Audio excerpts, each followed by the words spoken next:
Hi guys! Welcome back to Tarot Page Philippines. So, this video gawin natin ang weekly horoscope para po sa may mga Sun, Moon, and Rising na Gemini, March 24 to 30. Kung bago kayo, please subscribe, like, and share. At kung hindi nyo po alam yung Sun, Moon, at Rising sa inyo po, sa dulo po ng video, may link tayo dito. Importante kasi yun. At ni-invite natin yung mga readings natin. They are for guidance purposes, so use your free will wisely. And i-invite ko rin po kayo mag-click ng join button sa baba para magkaroon kayo access sa ating extended readings kung saan mas malalim po yung mga message ng mga cards. And kung kailangan nyo po private readings or spellworks, message lang po kayo sa page natin. May admin po nagtulong sa atin. At meron, if you want to send donations, you can use the thanks button sa baba. Okay, Gemini, how are you? So we have here is the Knight of Wands and the Yang. I like yung yung pagiging matapang mo ngayon. Kumbaga yung parang may palabas sa'yo yung ganti ng mga api, mga ganun yung mga datingan natin. Yung mga tipong babangon ako at dudurugin kita ang peg mo. Yun yung energy mo ngayon. Andoon na parang may akong kanta, I'm impressed but not crushed, persecuted not abandoned, struck down but not destroyed. Parang ganun yung lyrics niya. Tapos, I'm blessed beyond the curse. Andoon na, you are fighting. Alam mo yung, alam mo ako napanood yung movie na yung Greatest Showman. Di ba mayroong part doon na, yung, when the surface words were gonna cut you down, I'm gonna send the flood, gonna drown them out. I'm not scared to be seen. I make no apologies. This is me. Parang ganda na yung mo eh. Kumbaga ando na yung marching, tumatayo ka na, you're going to march on, you're going to fight for it, you're going to deliver na talaga. Kasi pagod ka na rin eh. Kumbaga, enough is enough na yung peg mo. Yung mga nangyari in the past, how people treated you, paano yung ginawa nila, alam mo yung proud pa sila na ginagawa nila is mali. Parang feeling nila kakampi yung mga tao sa kanila. Sila pa yung matapang, sila na nga yung mga, alam nyo na yun. And this is the moment na, wait, enough is enough. Gemini is rising. This is what's crossing you. The star and the blessed. Well, although yes, andoon na nakikita mo na may mga event, may mga parang ato na eh. At naabot mo na yung justice mo, abot mo na yung blessings mo, abot mo na yung sabihin natin yung achieve mo na yung gusto mo. Pero kasi andoon na medyo may hold back pa. And what's holding back with the card of the star? Kasi andoon na you need to have strategic planning din. Andoon na, yes, nakikita ito yung target mo, but how you're going to reach that target, yun yung kailangan magkaroon ka. Gumawa ka ng blueprint. And then, andun yung point, when you create that blueprint, create that process, ihiwalay mo emotions mo. Ihiwalay mo yung paano yung magiging reaction ni ganito, paano isipin ni ganito. Diba pwedeng at this point, yung spotlight, yung pedestal, ikaw lang, solo mo, hindi ba pwede yun muna, Gemini? Yes, concerned ka sa kanila, pero this time, can you not be concerned muna sa sarili mo? Hindi ba pwedeng i-baby mo muna yung sarili mo? Hindi ba pwedeng me, I, and myself muna i-date mo? Yung mga pangailangan mo muna, yung mga bagay na kailangan mong bilhin para sa sarili mo. Hindi ba pwedeng yun muna? Because if you really want na kung concerned ka talaga sa mga taong to, maybe it's your family, or your friends, or people who are important for you, kung talagang concerned ka sa kanila, ang una mong gagawin is to make yourself stronger para mas mabibit-bit mo sila, para mas mahahatak mo sila. Okay? This is your desire card. The Five of Swords and Treasure Island. Yun yung yun. One thing about you, hindi ka din madamot naman. Kasi, andoon na, kasi ng iba kasi minimeasure na rin pagiging giver kapag monetary, di ba? May regalo. Pero, alam mo yung desire mo lang, minsan at ang kailangan mo lang minsan oras, a shoulder to lean on, yung may makikinig sa'yo, may makakausap ka, spend some quality time, andoon na mag-usap habang siguro nagkakape, tapos talk about life, tamang tawanan, encouraging one another. Ang babaw na ng gusto mo. Hindi siya pangit siya mababaw. Simple lang yung gusto mo. And, yun yung hindi maintindihan ng iba eh. Akala nila dapat ganito ibibigay, mamahaling ganyan. Kapag ganito, dapat big time na ganyan. They don't see yung beauty in the simplicity ng gusto mo. And ang nakakatuwa, pag nagsukli ka naman, talagang todo-todo ka din. That's why I'm not, hindi ako na bibigla. Bakit continuous din yung protection sa'yo ng universe? Because you have a good heart. Mukha ka lang na mataray landa. Mukha ka lang talagang, sabi nga nung iba, in general daw, mukha mapanglait. Kasi nga, grabe ka din magsalita. But deep behind those is a soft heart. Sa likod nun, isang puso na malambot. So, yung foundation mo is a Queen of Swords, tsaka Unfinished Symphony. Ayun na nga. That's your greatest weapon, being a Gemini. Kasi, Gemini is sinatawag siya as the house of communication, house of expression. Talagang, pag sasabihin mo, talagang may diin eh. Andoon na your words can really cut people. Kumbaga, wapakils ka, kasi hoda kung sino pa yung kaharap mo, may posisyon pa yan, kung sino man siya sa publiko. If it's wrong, para sa'yo, it's wrong. Wala kang pakinak, if may meron kayong malalim na commitment or whatnot, pag mali agad. There is no parang, pagbibigyan ko muna kasi baka mamaya, no.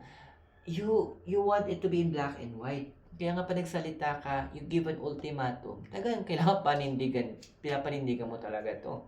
Kasi, hindi ka magdadalawang isip na putulan yung connection if necessary. Or nakikita mo na na-abuse ka or something, ay talagang, no, gaganon ka na lang. Tama na. And ando ka na sa puntong yun. Which is in the past kasi, meron tayo ng justice and fork in the road. Ito yung medyo prominent pa sa'yo. Alam mo yung tipong yun nga, pabalik tayo yung mga kabulastugan na ginagawa ng ibang tao, na feeling nila hindi sa sinisita, okay lang. Remember, natin, wrong is wrong. Kahit saan natin tignan, pag ang mali ay mali, mali talaga to. At yun ang hindi na matanggap ng mga tao sa paligid mo. Kasi, pinipilit na kasing i-erase na tama ka. Pinipilit na palabas na, hindi, okay lang kay Gemini. Nagsasalita ka na. Ando na may ginagawa ka na. No. Enough is enough. Pagod ka na sa mga ganong kabulastugan ng mga tao. It's time, actually, Gemini, i-claim mo na yung position mo that this is what is for you. Okay? Kasi in the possible future na ikaw, perfect. We have here the 8 of Pentacles, tsaka si round and round. Gemini, are you really, andun yung I'm looking at here for ang dami sa inyo, possible new career path natatahakin nyo. But, meron siyang karugtong.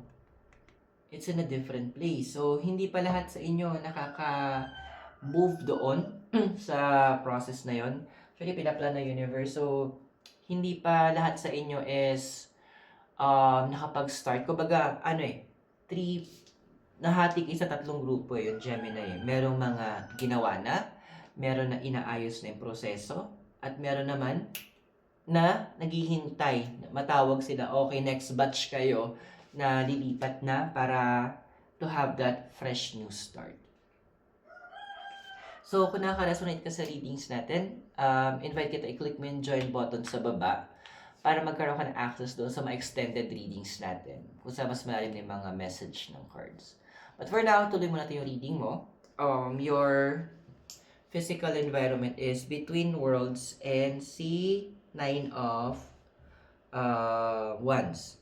Well, ito lang in every changes, in every movement, magulo talaga.